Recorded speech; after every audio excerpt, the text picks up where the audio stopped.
때로는 제가 구세대다 그런 걸 느낄 때가 참 많습니다. 어떨 때 가장 많이 느끼냐면 이 동기 목사님들, 친구 목사님들하고 옛날 얘기할 때 그렇습니다. 그래서 무슨 얘기를 하다 보면 꼭 옛날에 힘들었던 얘기들을 그렇게 해요. 그러면 저는 제가 제일 어려운 줄 알았어요. 그래서 제가 나는 어렸을 때 이렇게 고난을 받았다, 힘들었다, 가난했다 그랬는데 저는 가난한 게 아니었어요. 어떤 목사님은 우리는 우리는 말할 수 없이 가난했어요.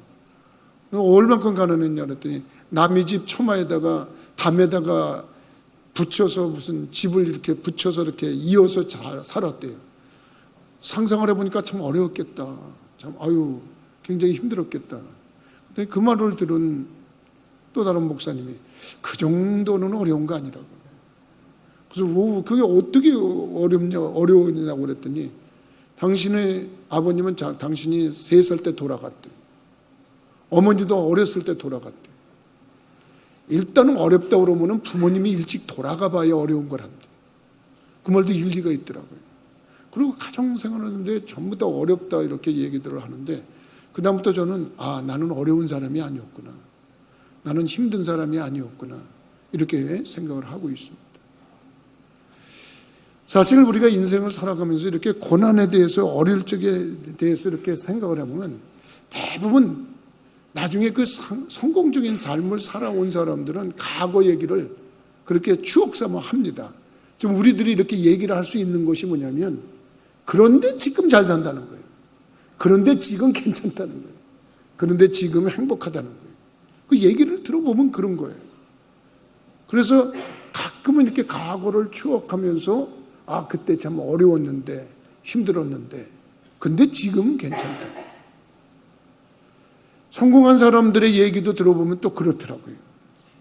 우리가 일본 사람들을 이렇게 좋아하지 않는데 일본 사람 중에도 간혹 이렇게 존경할 사람들이 가끔 있는 것 같아요. 그래서 우리 한국 사람들이 일본 사람 얘기를 하면 별로 저기 하는데 그 일본 사람 중에 그 성공한 사람이 하나 있어요. 마스시다 고노스케라고 하는 사람인데 그 사람은 그런 얘기를 했어요. 나는 어렸을 때 태어났을 때부터 가난해가지고 안 해본 게 없다. 구두 닦기, 신문팔이 이런 그런 걸 다 했는데 나중에 보니까 그게 인생을 살아가는데 필요한 경험이 됐다. 내가 만약에 그러지 않았더라면 그런 경험이 없었더라면 인생 살아가는데 그런 도움이 없었을 거다. 근데 내가 어려웠기 때문에 안 해본 게 없는데 그게 인생에 큰 도움이 됐더라. 그리고 자기는 태어날 때부터 병약했대. 그래서 너무 몸이 연약해서 사람들한테 늘 볼 때마다 저 어떻게 저렇게 약했어. 그 약한 거를 이기려고 운동에 힘을 썼대. 운동. 그래서 운동을 열심히 했더니 나중에 이분이 한 말이 그 덕분에 나는 늙어서도 이렇게 건강하다. 늙어서도. 내가 어렸을 때 병약했기 때문에 운동에 신경을 썼는데 늙은 순간에도 이렇게 건강한 그런 인생을 살아간다. 그런 얘기를 해요. 그리고 그 사람이 또 뭐라고 얘기를 하냐면 나는 사실 초등학교도 졸업을 못했다. 그거 밝히기 어려운 얘기잖아요.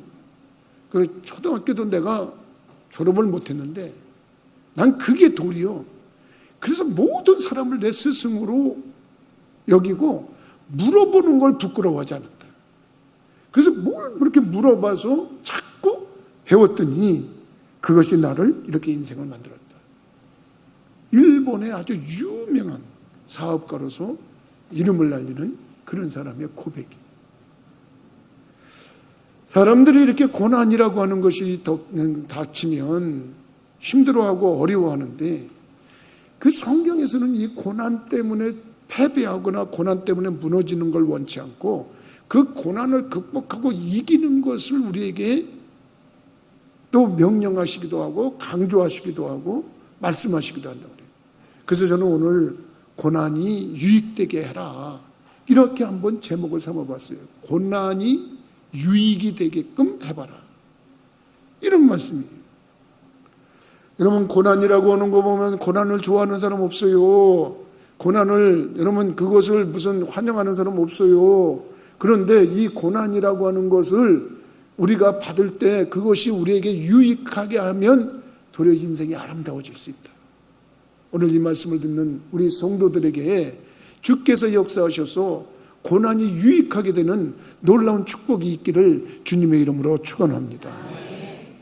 그러면 고난이 유익되게 하려면 어떻게 됐냐? 일단은 고난이라고 하는 것이 이 세상에 존재한다는 걸 인정하라는 거예요. 인정. 그게 무슨 얘기일까 이렇게 생각을 해보면, 이 고난을 방황하면 인정을 안 하잖아요. 그러면은 고난이 닥칠 때 일단 사람이 마음이 부정적이 돼버립니다. 이 마음이 부정적이 되면은, 우리 마음을 부정적으로 갖게 되면 일단 우리 믿는 사람들은 영혼이 파괴된다고 그래요. 그래서 마음을 부정적으로 먹기 시작하면 영적인, 혼적인 이런 부분들이 파괴가 되기 때문에 이게 헤어나기가 어려워요. 근데 이 마음을 고난이라고 하는 것을 인정을 일단 하면 그런 부정적인 마음을 갖지 않는 거예요. 그래서 오늘 성경 말씀 1장 2절에 내 형제들아 너희가 여러 가지 시험을 당하거든 온전히 기쁘게 여기라. 기쁘게. 아니, 시험이 오는데 어떻게 기쁘게 여길 수가 있겠어요? 근데 기쁘게 여기지 않고 그걸 가지고 짜증을 낸다든지, 그걸 가지고 불평을 한다든지, 그걸 가지고 원망한다든지, 그러면 그 자신이 파괴되기 때문에 그런 거예요. 파괴. 우리 믿는 사람들은요, 고난이 있으면 이거 있는 거야. 어디나 있는 거야. 아담과 하와가 죄 짓고 나서 결과적으로 이 인간에게는 가시와 엉겅퀴가 나게 돼 있었고, 하나님께서 아담에게도 내 이마에서 땀이 흘러야 먹고 산다고 그랬고, 또 여자는 해산하는 고통이 있다고 그랬고, 아담과 하와가 범죄한 이후에 이 세상에는 원튼 원치 않든 고난이라고 하는 것이 존재하는 거야. 그렇게 생각을 하고 일단 그것을 수용을 하라는 거예요. 그걸 인정하라는 거예요. 그러면 일단 마음이 부정적이지가 않는다는 거예요. 여러분, 우리가 주의해야 될 게 뭐냐면, 우리가 마음이 부정적이 돼서 내 영혼이 파괴되는 걸 정말 조심해야 되는 거예요. 이게 부정적이 되면 일단 기쁨이 사라져요. 소망이 사라져요. 그리고 더 나가서 인생이 파괴적인 인생으로 되는 거예요. 심하면 자포자기가 되는 거예요. 그래서 여러분들이 고난이 유익되게 만들려는 그런 기본적인 자세를 가지려고 할 때는 이거는 평범한 거다. 보통적인 거고 누구한테나 올 수 있는 거다. 이렇게 먼저를 가지라는 거예요. 여러분, 그러면 일단은 우리의 마음이 부정적이 되지 않습니다. 그리고 부정적이 되지 않으면 이걸 대처하려는 마음의 자세가 준비된단 말이에요. 그러면 여러분들이 고난이라고 하는 것을 만났을 때 마음의 대처로 이거를 어떻게 대처할까, 이런 생각을 한번 가져보라는 거예요. 그러면 어떻게 하면 유익이 되게 해야 될까? 일단은 고난이라고 하는 것이 오면은, 이 고난이라고 하는 것이 일단은 나에게 유익이 될 건다. 그러면 뭐냐면 이런 거예요. 고난이라고 하는 것이 내게 새로운 삶의 창조력을 발휘할 거다. 이 말의 쪽이 뭐냐면, 여러분, 우리들이 과학이 이렇게 굉장히 발전하잖아요. 제가 요새 그 과학에 대한 이 발전을 이렇게 보면은 너무너무 놀랍더라고요. 인공지능 이런 거 대해서 이렇게 요새 계속 발전된 걸 이렇게 나오는 거 보면, 이거 놀랍다 이런 생각을 하는데, 이게 처음에 과학이 이렇게 갑자기 발전한 게 아니에요. 과학이 발전하게 된 이유가 뭐냐면, 사람에게 고난이라는 게 닥치면서부터 이 고난을 극복해 나가고, 어려움이라는 것이 문제가 대두됐을 때 이 어려움을 어떻게 해결할까 하고 지혜를 짜내다 보니까 발전하기 시작한 게 과학이에요. 그래서 우리들에게 이 새로운 삶의 창조력을 발휘할 수 있다? 과학 발전에 이런 원리가 있는 것처럼, 이거는 좀 더 나아지기 위해서 오는 과정이야. 지금 내 인생이라는 걸 한 단계 업그레이드 시키기 위해서 나한테 이런 고난이 온 거야. 그랬다고 마음을 먹고 그것을 대처하면서 인생이 발전되는 거예요. 제가 알면서도 잘 안 되는 부분이 있는데, 운동 있잖아요, 운동. 예를 들겠습니다. 예를 들면 잇몸 일으키를 예를 들겠습니다. 그걸 제가 제 마음속에 늘 하는 개수가 있습니다. 근데 어느 날 TV에서 강사가 여러분들이 정말 운동의 효과를 보려면 지금 마음먹은 것보다 한 번이나 두 번을 더 하세요. 그게 효과입니다. 이런 거예요. 와, 다음날 그 말에 내가 아이고 나를 죽여라. 내가 그래. 근데 내가 할 수 있는 만큼 하고 하면 별로 효과가 없다는 거예요. 근데 힘들다고 할 때 그것을 능가할 때 그 역사가 일어난다는 거예요. 참, 내가 왜 웃었는지 알아요? 내 원고가 지금 바람에 날아갔어요. 그래서 내가 좀 주워야 돼. 네. 원고를 하나 그냥 비밀을 얘기할게. 내가 원고를 하나에다 이렇게 요약해 갖고 왔어요. 그렇기 때문에 이 요약된 게 사라지면 내가 말을 못해. 우리끼리니까 얼마나 재밌는지 몰라요. 이 유튜브도 말이죠. 가만히 보니까 우리 교회는 안 나온 사람들만 보니까 50회가 넘질 않더만 내가 보니까. 그래서 유튜브도 이제 소망을 안 갖기로 했어요. 내가 솔직히 말해서 뭐 여기가 다 옛날에 그 코로나19 때는 다 집에서 봤기 때문에 조회수 좀 나가고 그랬는데 안 나가더라고. 그래서 내가 유튜브도 내가 안 봐. 나도 안 봐요 이제는. 근데 중요한 게 뭐냐면은 별로 신경을 안 쓰니까 이거 뭐 자연스럽잖아요. 내려가서 주워오기도 하고 뭐 거룩한 폼 안 잡아도 되고 이러지 않습니까? 예.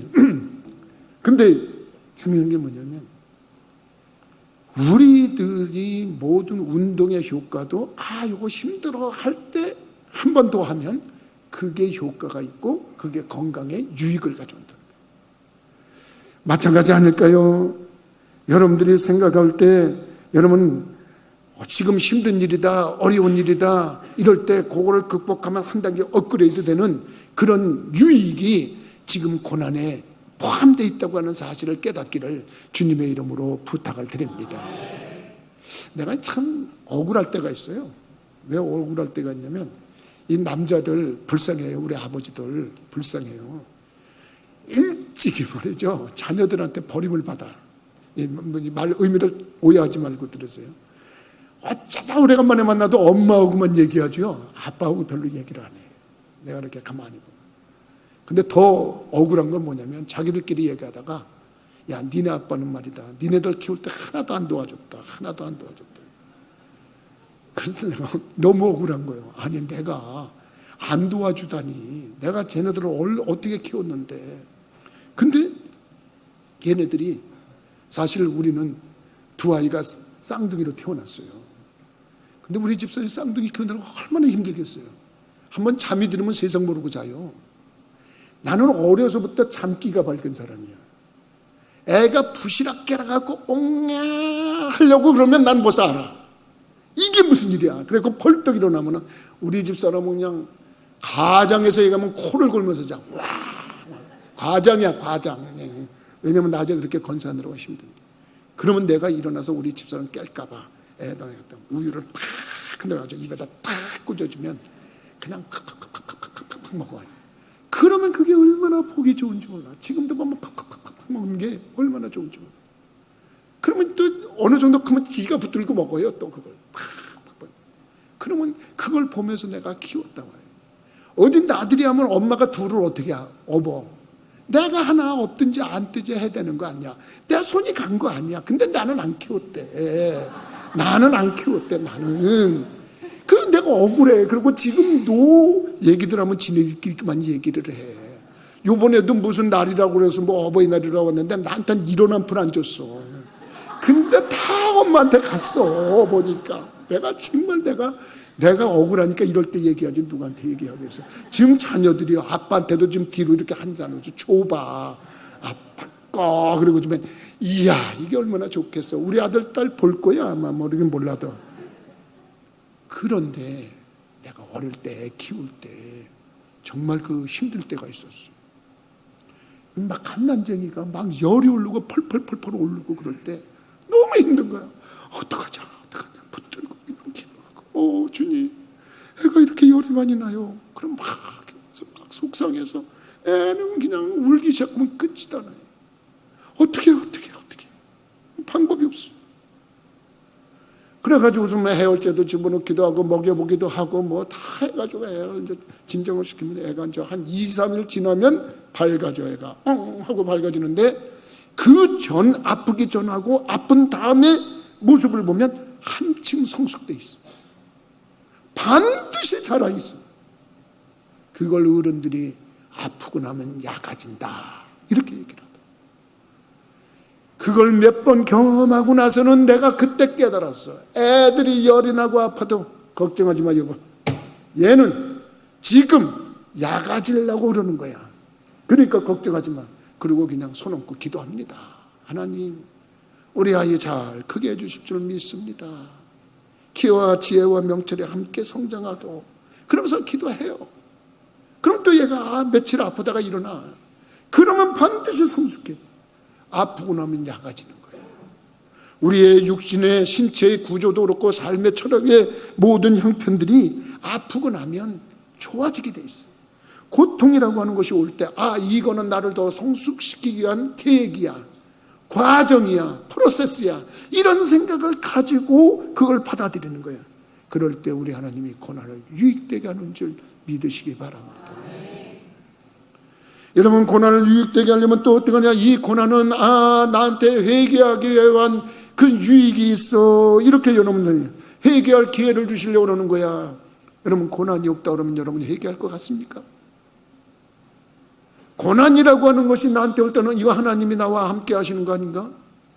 하나님이 개입하신 거네. 그래서 여러분, 고난이 올 때 그동안 교만으로 가득 찼고 거만으로 가득 찼고 오만과 자만으로 가득 찼던 사람이 중요한 게 뭐냐면 이 자아가 깨지는 데는 고난이 최고야. 고난이 오니까 교만했던 것이 깨어집니다. 그리고 아집과 고집과 독선으로 자기만 옳다고 그러고 주위 사람들에게 고통을 주고 하나님께 거만을 떨고 하던 그런 사람들이 어떤 거냐? 고난을 겪으면서 그것이 다듬어지는 거예요. 어떤 면에서 인격의 모난 부분을 다스리는 하나님의 작업이기도 하셔. 그래서 고난이라는 게 올 때는 먼저 지혜로운 사람은 하나님하고 나하고 사이에 뭐가 잘못된 부분이 있나? 빨리 점검할수록 지혜로운 사람이에요. 그리고 고난이라고 하는 것이 올 때 빨리 들어가야 돼요. 하나님 품 안으로 빨리 들어가야 돼요. 어렸을 때 우리 어머니가 이렇게 때리지는 않으셨는데 가끔 때리시면 옛날에 그 빗자루를 이렇게 거꾸로 들으셔갖고 때리시죠. 초등학교 몇 학년 때까지는 내가 맞았어요. 초등학교 몇 해 때까지. 근데 초등학교 한 5학년, 6학년 되는 순간에 이렇게 어머니가 때리려는데 어머니 손을 팍 잡았어요. 어머니! 그러고 내가 잡았어. 근데 우리 어머니가 못하시더라고요. 잘못했어요 엄마, 잘못했어요 엄마. 그러고 이제 때리지만 않고 이제 그러는데 그런 덕분에 제가 잘 컸어요. 근데 내가 그걸 왜 터득을 했냐면 때릴 때 자꾸 이 방에서 이쪽으로 때리면 여기로 도망가고 저기로 가면 따라오시면서 때려. 근데 도망가면 계속 맞는 거야. 이게 가만히 보니까 내가 나중에 보니까. 근데 딱 돌아서서 엄마! 그리고 품으로 들어가가지고 엄마를 부여잡고 품에 안고 그러면 엄마가 더 이상 못 때려. 우리가 고난이라고 하는 것이 하나님이 어떻게 보면 너 이 녀석아 왜 이렇게 살아? 너 왜 그때도 사는 거야? 그리고 혹시 하나님이 매를 대시는 거 아닐까? 그런 걸 생각한다면 빨리 하나님 품으로 들어와야 돼. 하나님 잘못했어요. 하나님 잘못했어요. 그리고 하나님 앞에 나와서 여러분 하나님께 매달려야 돼. 그러면 하나님이 그 회초를 꺾으시는 거야. 상한 갈대를 꺾지 않는다 그랬어요. 꺼져가는 심지를 끄지 않는다 그랬어요. 상처를 싸매주신다 그랬어요. 그 하나님 앞에 회개할 수 있는 기회가 오는 유익이 뭐냐? 그게 고난이야. 고난이 없어봐요. 얼마나 교만한지요. 얼마나 오만한지요.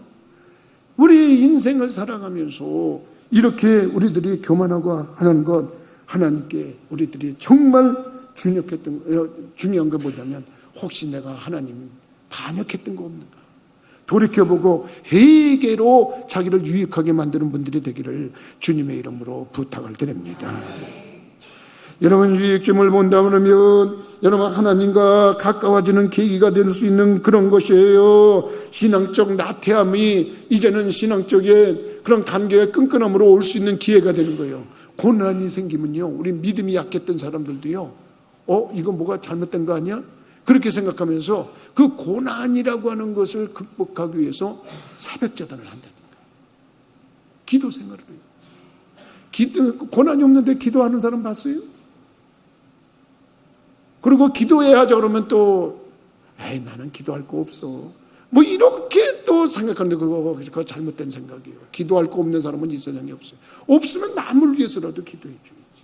그런데 우리들이 하나님과 기도할 때 정말 중요한 게 뭐냐? 하나님과 가까워지는 거예요. 고난이 심해지면 어떤 사람은 새벽 기도도 나와요. 어떤 사람은 철학 기도도 해요. 더 고난이 심한 사람들은 어떻게 보면 금식 기도도 해요. 그러면서 하나님과 가까워지는 거예요. 그렇기 때문에 세상을 의지하지 않아. 그때는 오로지 하나님만 의지한다고 나와.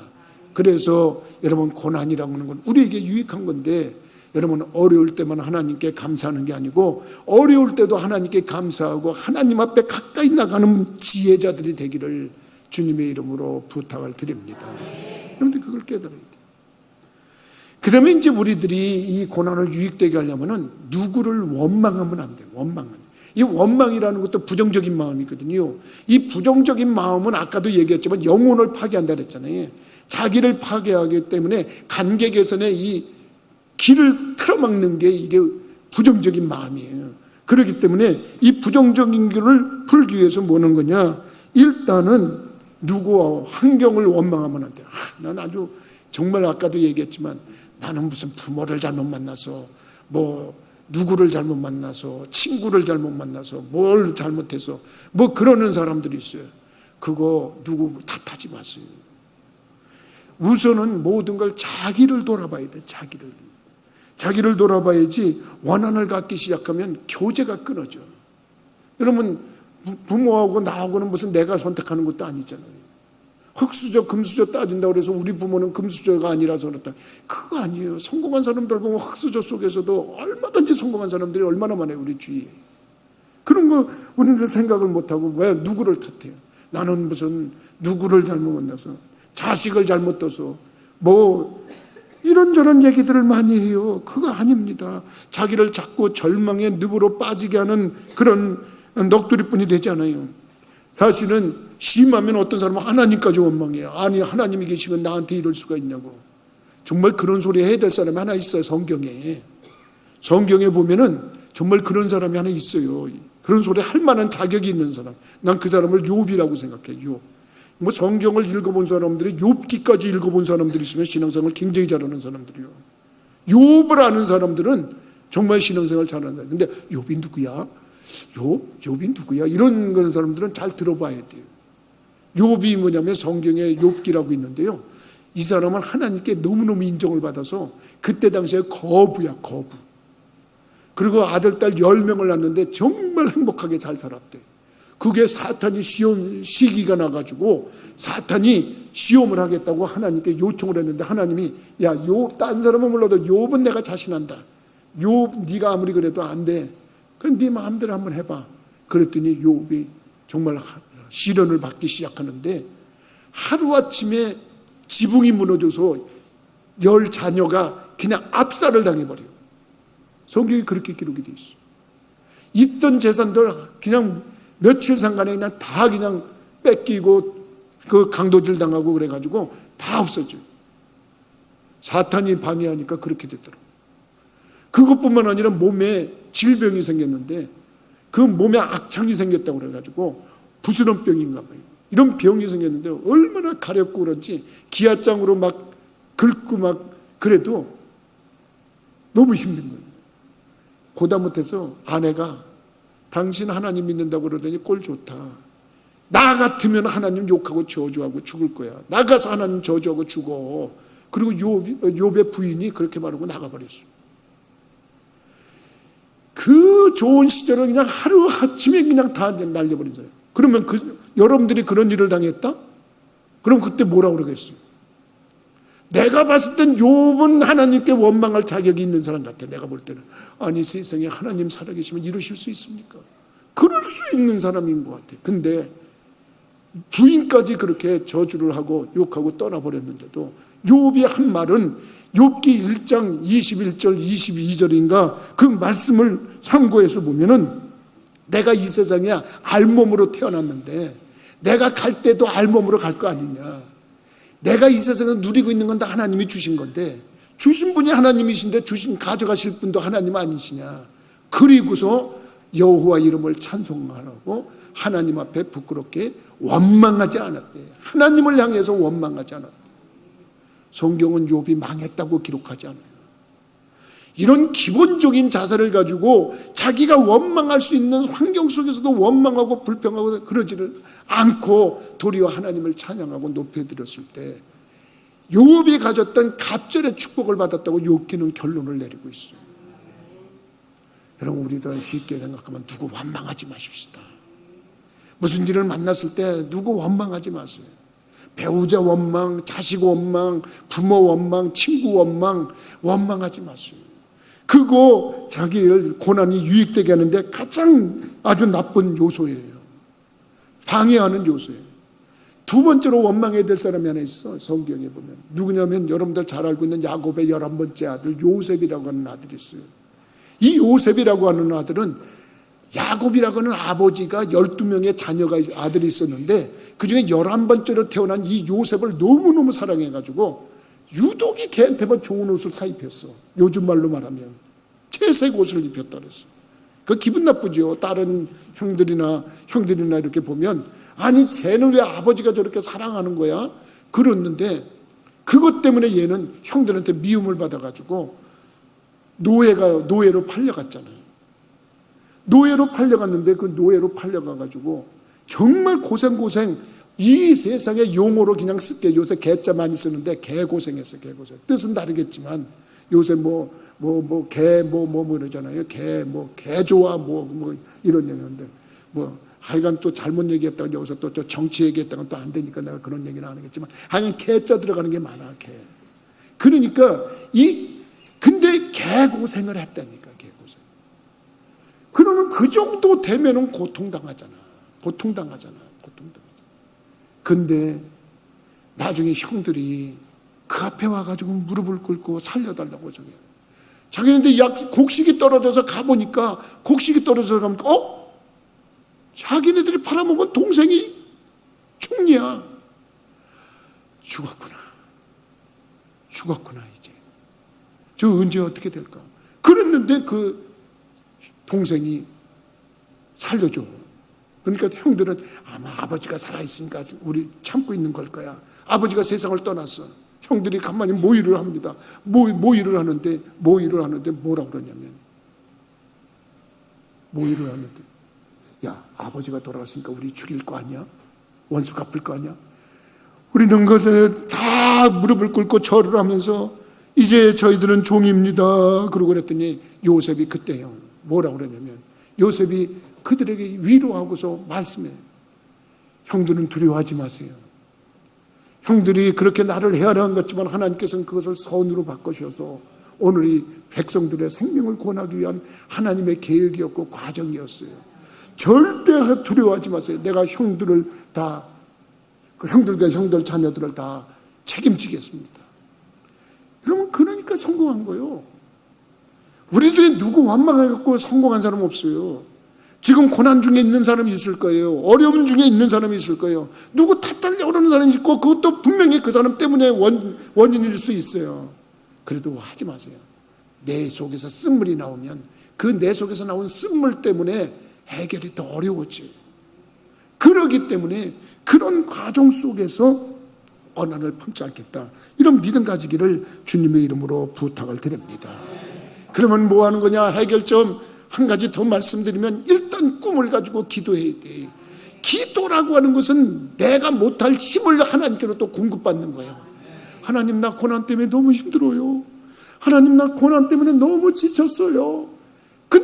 그때 그거를 이길 수 있는 비결이 뭐냐면 기도하면 그걸 이길 수 있는 힘이 하나님으로부터 공급되기 때문에 기도하는 건 줄 믿으시기 바랍니다. 거기에 한 가지 더 추가한다 그러면 꿈을 버리지 않는 거예요. 지금은 고난이지만 이 꿈이, 내가 가지고 있는 꿈이 이루어지는 거야. 요셉 같은 경우에 그 꿈이 끝내 이루어지잖아요.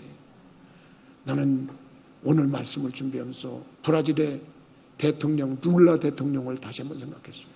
나하고는 어떻게 보면 정치적으로는 나하고는 잘 안 맞는 사람일 수 있어요. 근데 난 그 사람을 너무너무 좋아해요. 왜 좋아하는지 아세요? 그 사람은 정말 역경과 고난에 점철된 사람이에요. 그 과거의 어려웠던 시절을 생각하면은 그 아버지가 정말로 아버지가 개판이었어요. 술, 알코올 중독에다가 이 여자 저 여자에게서 난 자녀가 23명이야. 얘가 태어났을 때 엄마랑 가갖고 제발 우리들 좀 살게 좀 해줘요. 그냥 버림을 받았어요. 7살부터 땅콩 장사 나갔대. 구두 닦이면 몸에 안 해본 게 없어요. 어려서 금속 공장에 가가지고 공장에서 일하다가 손가락을 잘렸어. 초등학교 5학년 다니다가 더 이상 다닐 수가 없어서 학교를 못 다녔어. 얼마나 어려운 사람이에요.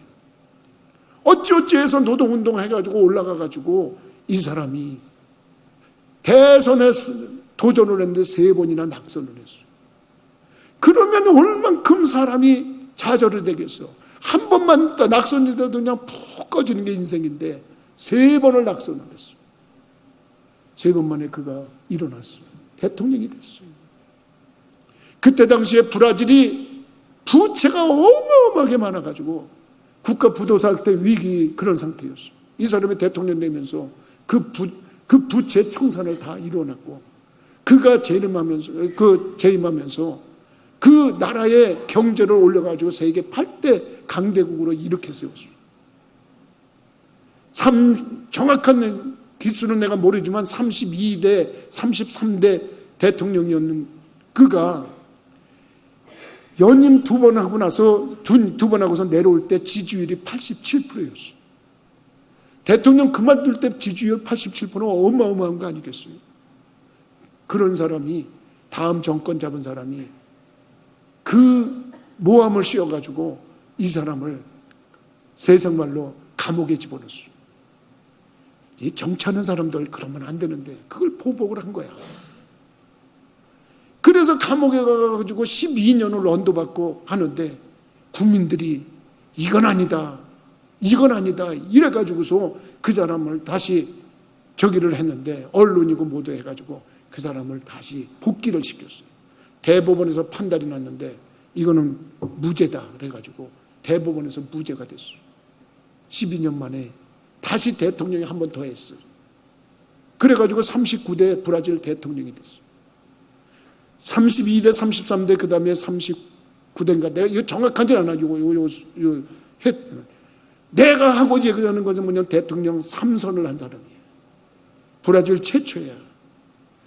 작년에 대통령이 당선됐는데 77살에 최고령 대통령이야, 브라질. 여러분, 고난이라고 하는 것이 그렇게 힘들었는데도 불구하고 그걸 딛고 일어난 사람이에요.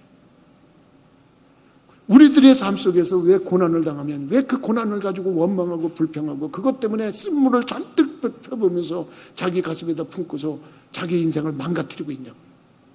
도리어 지금은 이것이 더 유익되게 하셔서 나한테 더 유익한 결과를 가져오는 과정이다.